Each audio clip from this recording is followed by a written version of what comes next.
Karibu sana ndani ya Matukio Online kwa ajili ya kupeana updates zote ambazo zina trendi kupitia kwenye mitandao ya kijamii. Jambo kubwa ambalo limekuwa likizungumziwa hivi karibuni kwa kiasi kikubwa mno ni juu ya kile ambacho kimeweza kuonekana baina ya Mwijaku pamoja na mkewe ambaye ni Mama Malichui, na wawili hawa kuonekana kuwa ni watu ambao kwa sasa hivi kuna vitu ambavyo haviko sawa katikati yao. Na moja kati ya story kubwa ambayo ilikuwa kitrendi mno kwenye mitandao ya kijamii ilikuwa ikidaiwa kwamba Mwijaku alishawahi kufumaniwa na mke wake akiwa na mwanamke mwingine, ambapo baadaye ilidaiwa kuwa Mwijaku alikuwa na mpango kuweza kufunga ndoa kabisa na mwanamke huyo ambaye aliweza kufumaniwa naye. Lakini pia licha hivyo Mwijaku bwana alinukuliwa akisema kwamba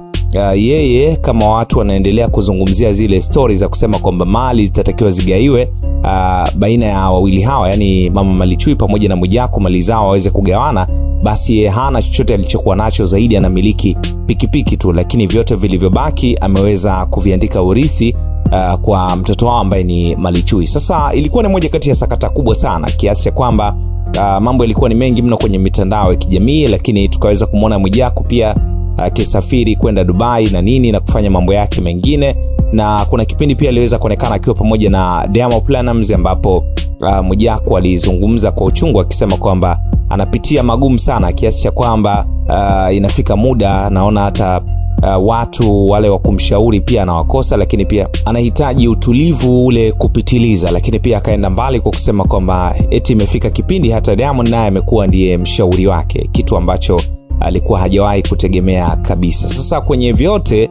mambo yakaweza kuwa ni mengi mno, lakini pia licha mambo kuwa ni mengi, basi ikisemekana kwamba kuna barua ambayo imetoka na ni barua yenye kumtaka Mwijaku aweze kutoa taraka kwenda kwa mkewe ambaye ni Mama Malichui, kitu ambacho Mwijaku yeye mwenye binafsi anaonekana kupingana nacho kabisa. Lakini sasa Mwijaku ameweza kwenda mbali zaidi. Hivi karibuni ameitisha kikao na waandishi wa habari kwa ajili ya mambo kadhaa, lakini pia licha ya hivyo basi Mwijaku amefunguka vitu vingi sana, lakini vyote alivyofunguka ni kuhusiana na mkewe pamoja na kile ambacho kimekuwa kikiendelea baina yake pamoja na Mama Malichui. Lakini kubwa zaidi, Mwijaku ameweza kuomba msamaha wa dhati kabisa kwenda kwa mkewe kwa kusema kwamba yeye anaomba msamaha kwa sababu kama mke wake anataka kuachana naye ama chochote kitokee katikati yao, basi arudi mpaka mwaka 2013, kipindi ambacho Mwijaku alikuwa hana kitu, lakini alipambana sana kwa ajili ya kuhakikisha kwamba wanatoboa na anampatia kile ambacho mke wake alikuwa kikihitaji. Lakini pia kaenda mbali na kuyasema mengi kwamba alishawahi kufanya juhudi nyingi sana na kina Ruge Mutahaba kwa ajili ya kuhakikisha kwamba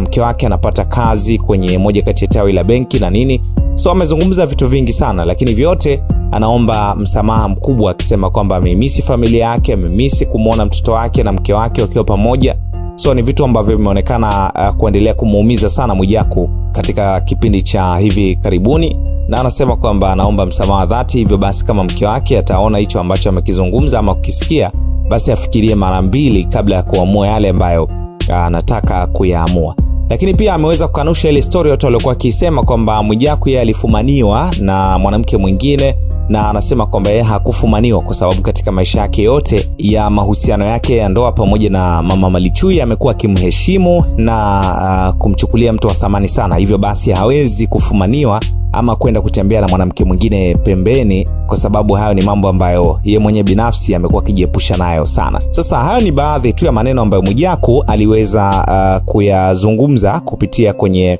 moja kati ya interview ambayo alifanya na waandishi wa habari.